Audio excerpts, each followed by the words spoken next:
The winter was finally breaking. Chief Running Wolf crested the last ridge, his eyes scanning the valley below. Home. 3 days of hard riding, his muscles screaming. But his heart was a drum beating a fast rhythm of anticipation. It had been 2 moons. 2 long moons since he'd seen his wife, Nightstorm. She wasn't just any woman. She was the fiercest warrior the Blackfeet had known in generations. A legend in her own right. The afternoon sun should have been glinting off a bustling camp. Smoke from cooking fires, the sounds of children playing, the barking of dogs. But there was nothing. He pulled his horse to a halt, a cold knot tightening in his stomach. The valley was silent. Not peaceful silent. Wrong silent. The kind of silence that swallows sound. "Where is everyone?" he whispered, his breath a ghost in the cold air. His horse stamped a hoof, sensing the tension coiling in its rider. Something was deeply, terribly wrong. He urged the horse forward, down into the valley of shadows, his hand resting on the hilt of his knife. The truth hit him like a physical blow. The camp wasn't just empty. It was abandoned. Wrecked. Teepees stood like skeletons, their buffalo hides ripped and flapping in the wind. Belongings were scattered everywhere, a story of pure panic. This wasn't a planned move. This was a flight. "Nightstorm!" he roared, his voice echoing off the silent hills. Only the wind answered. He dismounted, his senses on fire. He read the story in the trampled earth, many footprints, moving fast, chaotic. But no blood, no signs of a battle. Just fear. Pure, undiluted fear. At the heart of the camp, where the council fire should have burned, he found it. Not an eagle feather. Not her token. Something else entirely. Lying perfectly centered on his own sleeping robe, inside his and Nightstorm's teepee, was a crow ceremonial knife. Its obsidian blade gleamed in the dim light, the handle wrapped in the distinctive red sinew of their enemy. It wasn't dropped in a struggle. It was placed. Deliberately. It was a message. His mind raced, trying to piece it together. A crow attack? No. There would have been bodies. A warning. A threat?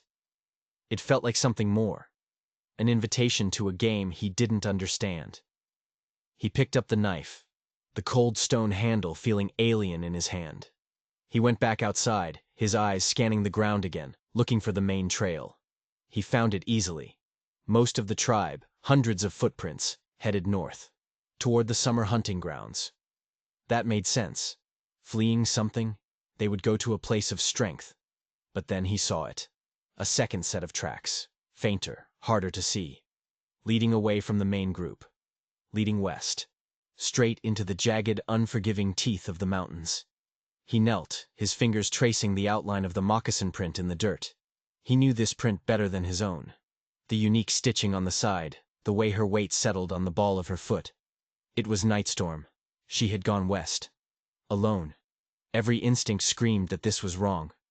Why would she separate from the tribe? Why would she go into the mountains, a place of no shelter and little game, by herself?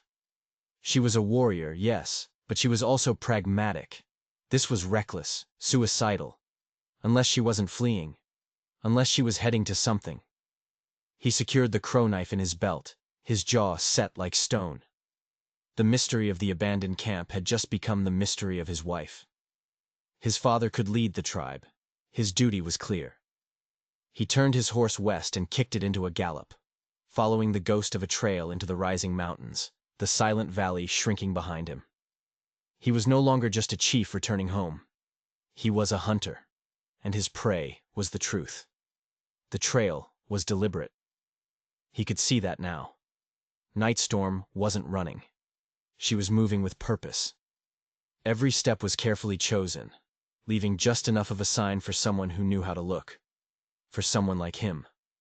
She was leaving him a path to follow. This wasn't a panicked flight. It was a planned journey. The thought sent a fresh chill down his spine. She had left before the chaos. She had known something was coming. What was the important thing she'd needed to tell him? Was this it? A secret so big she had to abandon her people to see it through? By the second day, the trail led him high into the pine-choked passes, where the air grew thin and cold. The world was stark rock and ancient trees. He made camp in the hollow of a granite boulder, the crow knife lying beside him as he chewed on dried meat. He felt like he was being watched, the feeling of unseen eyes tracking him from the shadows. On the third morning, he found the clearing. A small, sheltered meadow hidden deep in a mountain valley. A thin plume of smoke rose from a small, controlled fire. He left his horse tethered in the trees and crept forward, silent as a cougar, his bow in hand, an arrow nocked. He peered through a thicket of ferns, his heart hammering against his ribs. He saw her. Nightstorm. She was standing by the fire, her back to him, and she wasn't alone. A man stood opposite her. Tall, lean, his hair braided in the unmistakable style of a crow warrior. They weren't fighting. They weren't hostile. They were talking. Their voices were too low to carry, but their posture was calm, intense, familiar. Running Wolf's world tilted on its axis, his wife, alone in the mountains, meeting with their sworn enemy. The ceremonial knife on his bedroll, it wasn't a threat from the crow. It was a message from her, a sign of where she was going and who she was meeting. Betrayal was a poison, and he felt it flood his veins. Every shared memory, every vow, every battle fought side by side turned to ash in his mind. Had it all been a lie? Was she a traitor to her people? To him? He drew the bowstring back, the arrow aimed squarely at the crow warrior's chest. His mind was a storm of rage and pain. He could end this right now. Demand answers from the woman he thought he knew. But before he could release the arrow, everything changed. A sound, like a dry leaf skittering on rock, came from his left. He half turned, his senses screaming. An arrow hissed past his face, so close he felt its breath, and slammed into the tree beside him. Then the world exploded. Figures erupted from the forest on all sides. They weren't Blackfeet. They weren't crow. They moved with a terrifying, fluid grace, their faces painted in stark white and black like grinning skulls. They carried wicked-looking axes made of chipped stone and dark wood. They were on him before he could draw another breath. He loosed his arrow at the closest one, sending the warrior stumbling back with a shaft in his shoulder. But two more were on him, their axes swinging. He dropped his bow, drawing his own knife and the crow blade from his belt. He fought with the fury of a cornered wolf, a whirlwind of desperation and skill. He cut one down, then another, but they were relentless. A glancing blow from an axe handle sent a spray of stars across his vision. In the clearing, he saw Nightstorm and the crow warrior fighting back to back, a desperate, doomed island in a sea of skull-faced attackers. The crow fought with a fierce nobility, trying to shield Nightstorm with his own body. He fell with two axes in his back, his last act a defiant shove that sent Nightstorm stumbling away from the fray. She screamed Running Wolf's name, her eyes wide with terror. The skull warriors swarmed her. She fought like the warrior she was, but she was overwhelmed. They disarmed her, subdued her, binding her wrists with rawhide. Running Wolf tried to fight his way toward her, but a crushing blow to the back of his head sent him to his knees. The world swam in a haze of red. The last thing he saw before the darkness took him was Nightstorm being dragged away into the forest, her eyes locked on his. The last thing he heard was the chilling, unified chant of the skull warriors, a sound that would haunt his nightmares. He was left for dead, alone in the silent, blood-soaked meadow. The betrayal he had imagined was nothing compared to this. This was an invasion, a nightmare he couldn't comprehend. Who were these warriors? And why did they want his wife? Pain was the first thing he knew, a throbbing, universe-sized agony in his head. He opened his eyes to a sky the color of a fresh bruise. Twilight. He'd been unconscious for hours. He pushed himself up, his body screaming in protest. The clearing was empty, save for the dead. The skull warriors were gone. Nightstorm was gone. The crow warrior lay where he had fallen, his sightless eyes staring at the darkening sky. Rage gave him strength. He staggered to his feet, ignoring the dizziness that threatened to pull him back under. He had to follow them. He had to get her back. He began to search the area, his tracker's mind kicking in despite the pain. The Skull Warriors had left a clear trail, heavy and wide. They were dragging prisoners, not just Nightstorm. There were other marks, drag marks, many of them. And then he saw where their trail led. It didn't go deeper into the mountains. It snaked back down, eastward, toward the valley, toward his abandoned camp. A horrifying realization dawned on him. The Skull Warriors' trail merged with the tracks leading away from his deserted home. They hadn't just ambushed Nightstorm. They had been there first. They were the reason the camp was empty. They had taken everyone, his entire tribe, gone. The silence in the valley hadn't been from a simple flight. It was the silence of mass abduction. He stumbled through the woods, his mind reeling. How?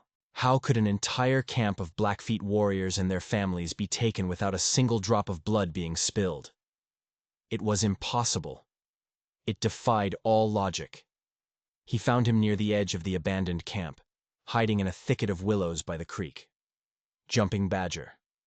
The young warrior was pale, a dirty bandage wrapped around his arm. He looked like he'd seen a ghost. His eyes widened when he saw Running Wolf. "Chief," he gasped, relief and fear warring on his face. "They said you were dead." "What happened, Jumping Badger?" Running Wolf demanded, his voice a low growl. "Tell me everything. Now." The young warrior's story tumbled out, a frantic, horrifying narrative. "It wasn't a sickness, Chief. Not a fever. It was the water." Running Wolf frowned. "The water? Someone poisoned the creek upstream," Jumping Badger explained, his voice shaking. "It didn't kill. It put everyone to sleep. A deep, unnatural slumber. We were helpless. One moment people were yawning, feeling tired. The next, the whole camp was unconscious." The image was terrifying. His people, lying helpless in their teepees, while enemies walked among them. "The Skull Warriors," Running Wolf said. It wasn't a question. Jumping Badger nodded.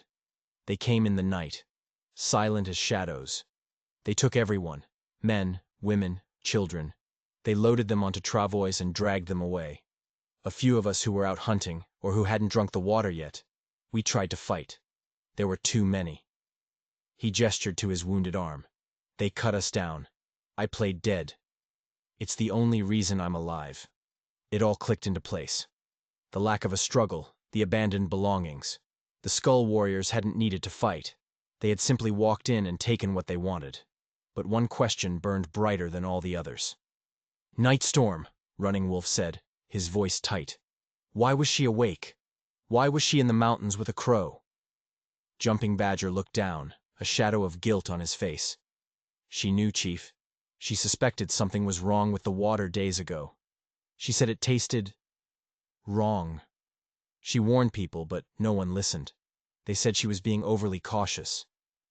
So she hadn't drunk the poison. She'd been awake when the Skull Warriors came. She stayed behind," Jumping Badger continued. "She wasn't trying to save the sick. She was trying to find the antidote. She believed the poison was magical, and that only a powerful medicine could reverse it."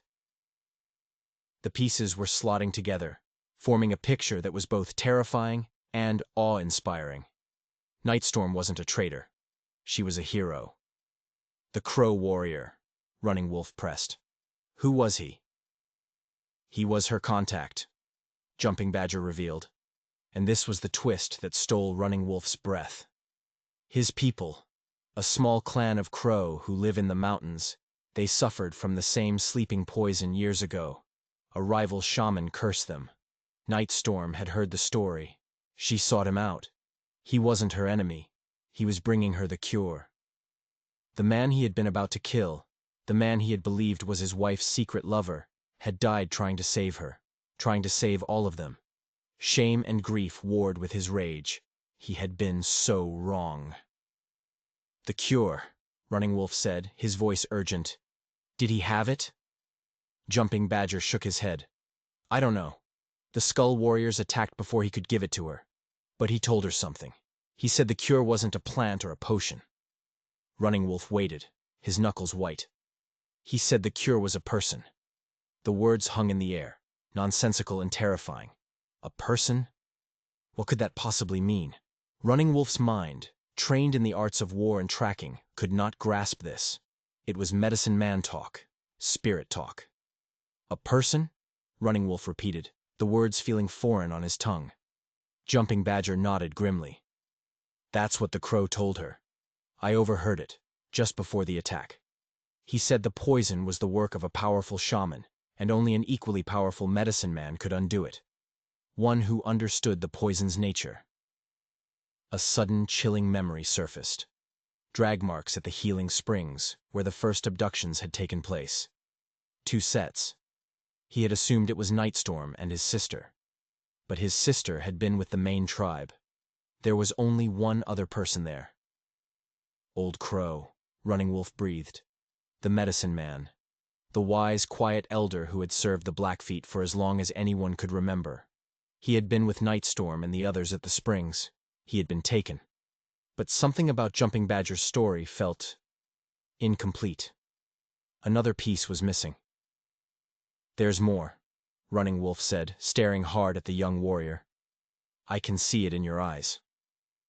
Jumping Badger hesitated, then spoke in a low voice. Old Crow. He is not who we think he is, Chief. A new wave of unease washed over Running Wolf. Speak plainly. He is not Blackfeet, Jumping Badger said, the words a quiet bombshell. He was born Crow. He was taken in a raid when he was just a boy decades ago. Your grandfather chose to raise him as one of our own. He learned our ways, our medicine. But his blood is Crow. The revelation was staggering. Old Crow, the keeper of their tribe's most sacred traditions, was their enemy by birth. His loyalty, never questioned, was now a gaping wound of uncertainty. Had he been a plant all along? A spy, waiting for the right moment to strike? Did he poison the water? No. That didn't make sense. The Skull Warriors had taken him too. Unless that was part of the plan. The Crow Warrior who met Nightstorm, Running Wolf asked, his mind racing. Did he know Old Crow? He knew of him, Jumping Badger confirmed. He said Old Crow was the only one who had ever successfully brewed an antidote to the sleeping poison. But he was banished from the Crow Nation long ago for practicing forbidden magic. That's why he was so valuable. He was the cure. The board was reset. The enemy was clear. The Skull Warriors. The goal was twofold. Rescue his people, and rescue the only person who could wake them. And at the heart of it all was Old Crow, a man of 2 tribes and a lifetime of secrets. Was he a savior or a traitor? There was no way to know. First, he had to find them.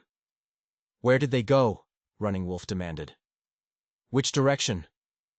Jumping Badger pointed south, toward a series of dark, jagged peaks that clawed at the sky.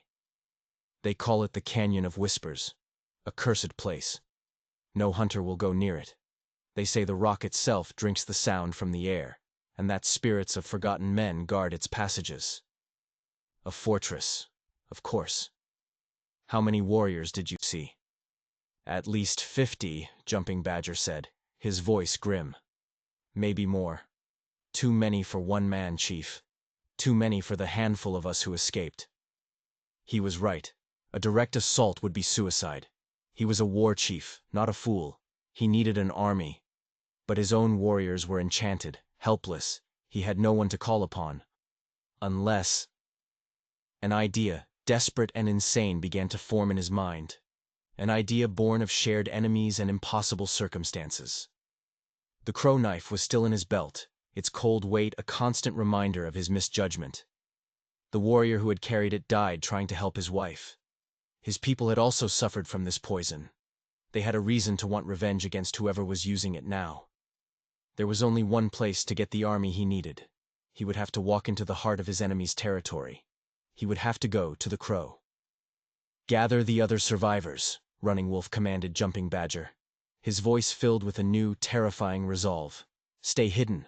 Wait for my signal. Chief, where are you going? The young warrior asked, his eyes wide with disbelief as Running Wolf turned his horse not south, but northeast. I'm going to ask our enemies for help, Running Wolf said, and rode off toward the lands of the crow, leaving a stunned Jumping Badger in his wake. The journey to the main Crow encampment was a tense, 2-day ride through contested territory. Every shadow seemed to hold an enemy patrol. Every bird call sounded like a warning. Running Wolf rode openly, not as a scout in the shadows, but as a chief on a vital mission. He carried his war shield on his back, a clear sign that he was not seeking a fight, but a counsel. He was intercepted at the river that marked the border of their lands. A dozen Crow warriors appeared as if from the earth itself, their arrows trained on his heart. "I am Running Wolf, war chief of the Blackfeet," he announced, his voice steady, his hands raised to show he was unarmed. "I come to speak with Chief Iron Bear." The warriors were suspicious, their faces hard masks of disbelief. A Blackfeet chief, riding alone into their territory? It was unheard of. But the name of their own chief on his lips gave them pause. After a tense standoff, their leader grudgingly agreed. They surrounded him, a hostile honor guard, and led him toward their main camp. The Crow camp was massive, twice the size of his own, nestled in a bend of the river. He was led through rows of painted teepees, enduring the hateful stares of a people who had been his enemies since birth. They brought him to the center of the camp, where a large decorated lodge stood. Chief Iron Bear emerged. He was an old man, but his shoulders were broad and his eyes held the sharp, intelligent glint of a predator. He looked at Running Wolf, then at the knife in his belt. There was a flicker of recognition, a flash of pain that was quickly masked. "You are bold, or you are a fool to come here, Running Wolf," Iron Bear said, his voice a low rumble. "I am a husband looking for his wife," Running Wolf replied, meeting the old chief's gaze. "And I carry the knife of a brave warrior who died trying to help her." He pulled the ceremonial knife from his belt and held it out. "His name was Stone Falcon. He was your son." A collective gasp went through the crowd. Iron Bear's face became a mask of stone, but he could not hide the grief that flooded his eyes. He took the knife, his fingers tracing the familiar carvings on the handle. "How did he die?" he asked, his voice thick with emotion. "He died fighting a common enemy," Running Wolf said, and he told him everything. The sleeping poison, the skull warriors, the abduction of his entire tribe. He told them how Nightstorm had sought out Stone Falcon for his knowledge, how they were ambushed, and how his son had fallen defending a Blackfeet woman. When he finished, a tense silence hung over the camp. The Crow warriors murmured amongst themselves, their expressions a mixture of anger, grief, and suspicion. "The Skull Warriors," Iron Bear said, his voice distant. "We have fought them before. A death cult. They raid smaller clans taking slaves, but never have they been so bold as to attack a main camp." "They have a new leader," Running Wolf said. "A powerful shaman. And they were not raiding for slaves. They took everyone." Iron Bear's eyes narrowed. Why? Why take sleeping prisoners? This was the moment. The reason he had come. "Because of a prophecy," Running Wolf said, his voice ringing with conviction. "A prophecy that your own medicine men have foretold." He saw a flicker of understanding in Iron Bear's eyes. "The prophecy of the Uniter," Iron Bear whispered. "A child will be born under the sign of the falling star. A child of two warring tribes who will forge an alliance that will drive back the darkness and create a new nation." Running Wolf's heart skipped a beat. A child of two warring tribes? His mind went to Old Crow, the Crow-born Blackfeet. But that didn't make sense. Iron Bear saw his confusion. "For generations, we believed it meant a child of a Crow and a Blackfeet. We thought it was a path to peace, but our seers have had new visions. The darkness is not the white man from the east. It is the Skull Clan, and the prophecy is not about a child of two tribes. It's about two children." The chief's gaze was intense, piercing. "One born to the Blackfeet, one born to the Crow. Twins of fate, destined to lead us together. Our seers say the Crow child has already been born. My granddaughter." He paused, letting the weight of his words settle. "And now I understand why they took your people. They are hunting for the other one. The Blackfeet child of the prophecy." A dawning horror and a fierce protective pride rose in Running Wolf. The important news Nightstorm had wanted to tell him. The reason she had been so careful, so secretive. "My wife," Running Wolf said, his voice choked with a sudden, overwhelming emotion. "She is with child." The circle was complete. The Skull Warriors weren't just abducting a tribe. They were hunting for the unborn child they believed was destined to destroy them. They had taken Nightstorm not just as a prisoner, but as the vessel of their doom. Iron Bear looked at the knife in his hand, his son's knife. He looked at the Blackfeet war chief standing before him, a man whose family was now entwined with his own people's destiny. The lines of enmity, drawn over generations of bloodshed, began to blur. "My son died to protect your wife and your unborn child," Iron Bear said, his voice resonating with newfound purpose. "He died to protect the prophecy, to protect us all." He raised his head, his eyes sweeping over his assembled warriors. "His death will not be in vain. The Skull Clan has taken the mother of our future. They have spilled the blood of a Crow chief's son. This is not a Blackfeet fight. This is a Crow fight." A roar of approval went up from the warriors. The grief for their fallen brother transformed into a thirst for vengeance. "We will ride with you, Running Wolf," Iron Bear declared, placing a hand on Running Wolf's shoulder. An alliance, unthinkable an hour ago, was forged in shared loss and a common, terrifying goal. "We will storm the Canyon of Whispers, and we will wash the stain of my son's death from the rocks with the blood of our enemies." For the first time since he'd found his camp empty, Running Wolf felt a surge of hope. He was no longer a lone hunter. He was the commander of an army, and they were going to war. The combined war party was a sight to behold. 200 warriors, Blackfeet and Crow, riding side by side. Old hatreds were set aside, replaced by a grim, unified purpose. Jumping Badger and the handful of Blackfeet survivors had met them at the edge of the valley, their eyes wide with awe at the impossible alliance Running Wolf had forged. They rode south, a silent, deadly force, the thunder of their horses' hooves a promise of the storm to come. They made camp a few miles from the Canyon of Whispers as night fell. The entrance was a narrow slit in a towering wall of black rock, barely wide enough for 2 horses to pass through. Scouts reported that it was heavily guarded. A frontal assault would be a massacre. "We cannot go through the front," Iron Bear said, studying the crude map Running Wolf had drawn in the dirt. "It's a death trap." "There is another way," said a quiet voice. They turned to see one of Iron Bear's own shamans, a man named White Owl, stepping into the firelight. "The canyon has secrets, tunnels carved by water and time. The Skull Clan does not know them, but the spirits have shown them to me in visions." He pointed to a place on the map, far to the west of the main entrance. "Here. A cave, hidden behind a waterfall. It leads deep into the heart of the canyon, to the very chambers where they hold their captives." It was a huge risk. They would have to split their forces. A small strike team to go through the tunnels and free the prisoners, while the main army created a diversion at the front gate. "I will lead the strike team," Running Wolf said immediately. "You will not go alone," Iron Bear stated. "My best warriors will go with you, to avenge my son." They chose 20 of the best, 10 Blackfeet, 10 Crow, a small, elite force tasked with the impossible. As they prepared, smearing their faces with black mud for camouflage, White Owl approached Running Wolf. "The Skull Shaman, the one who leads them, is called the Bone Collector," the shaman whispered.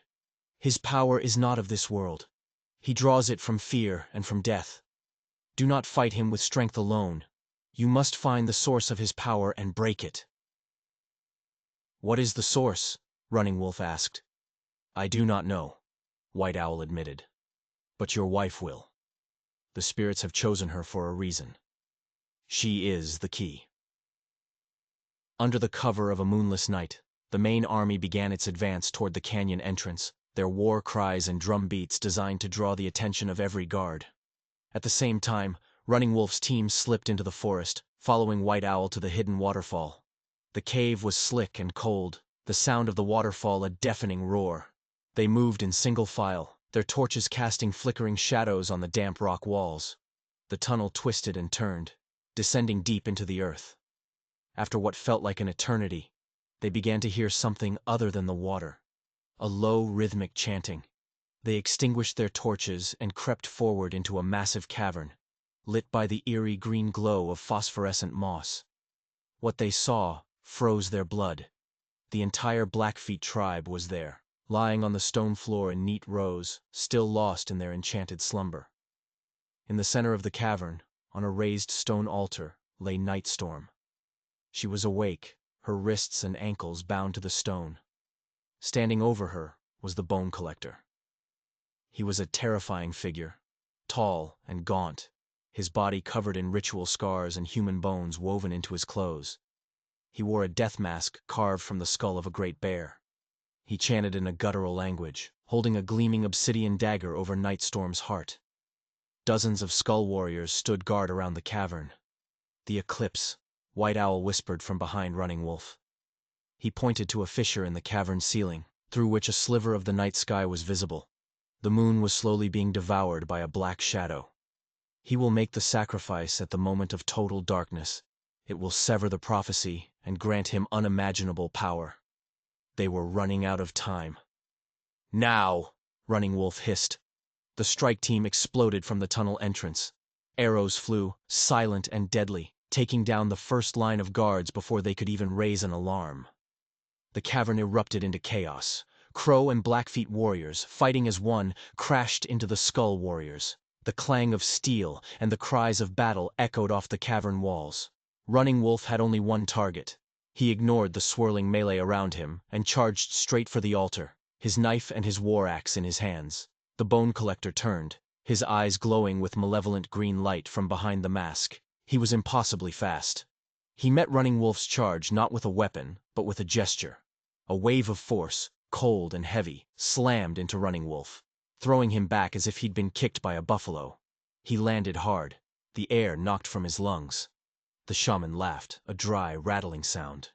"You cannot fight a god, little chief." He raised his dagger again over Nightstorm. "No!" Running Wolf roared, scrambling to his feet. He charged again, but this time he didn't aim for the shaman.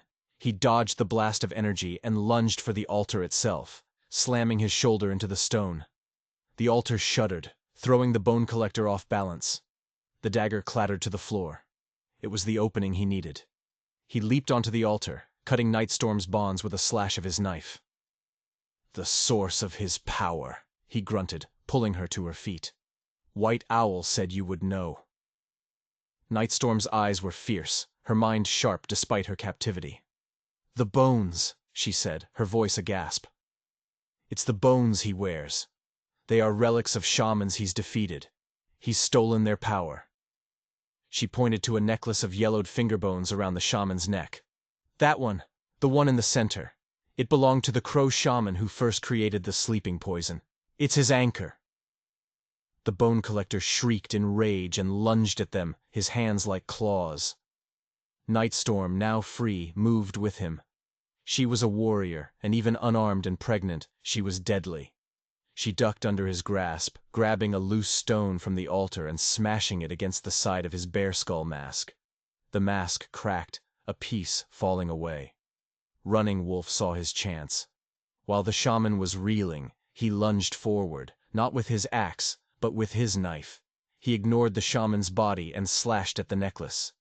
The rawhide cord snapped, the finger bones scattered across the stone floor. The effect was instantaneous and catastrophic. A horrifying wail erupted from the Bone Collector as the stolen power ripped itself free from his body. Green light poured from his eyes and mouth. His body convulsed, withering like a plant in a fire. In seconds, he was nothing but a pile of dust and blackened bones on the stone altar. A stunned silence fell over the cavern. The remaining skull warriors, seeing their leader destroyed, dropped their weapons and surrendered. The battle was over. In the aftermath, as the victorious warriors secured the prisoners and tended to the wounded, another figure entered the cavern. Old Crow. He had been held in a separate chamber, kept alive only for his knowledge. He walked slowly to the sleeping forms of his adopted people, his face a canvas of sorrow and determination. "The poison is bound to the shaman's life force," he explained, his voice raspy. "With him destroyed, the enchantment is broken. They will wake with the morning sun. Running Wolf went to Nightstorm, gathering her into his arms, holding her as if he would never let her go. He pressed his forehead against hers. I thought I had lost you. She leaned into him, her hand moving to rest on her belly. The prophecy, she whispered. It's just beginning. As the first rays of dawn pierced the fissure in the cavern ceiling, the Blackfeet began to stir. A collective groan went through the cavern as an entire tribe awoke from a living nightmare. Chief Gray Bear, Running Wolf's father, sat up, his eyes blinking in confusion, then hardening as he took in the scene, his people, surrounded by Crow warriors. Before old tensions could reignite, Chief Iron Bear stepped forward. The fighting is over, he announced, his voice booming through the cavern. Today, we are not Crow or Blackfeet. We are brothers, united by blood and by victory. He looked at Running Wolf and Nightstorm, who stood together, a symbol of the future. He looked at his own warriors standing guard beside their former enemies. The prophecy was coming true, not through a single child, but through the courage of many. It wasn't about a savior being born. It was about two peoples choosing to save each other. They walked out of the canyon and into the sunlight, a single, unified tribe. They had walked into the darkness as enemies and emerged as allies. The long war was over. A new nation was about to be born. Running Wolf took his wife's hand, his heart full. The journey had started in silence and despair, but it had ended here, at the dawn of a new day, with the promise of a shared future. They were home. If you were moved by the story of Running Wolf and Nightstorm, and the alliance that changed the world, make sure you hit that subscribe button. Let us know in the comments what you thought of the final twist, and don't forget to ring that bell so you don't miss our next story. Thanks for watching.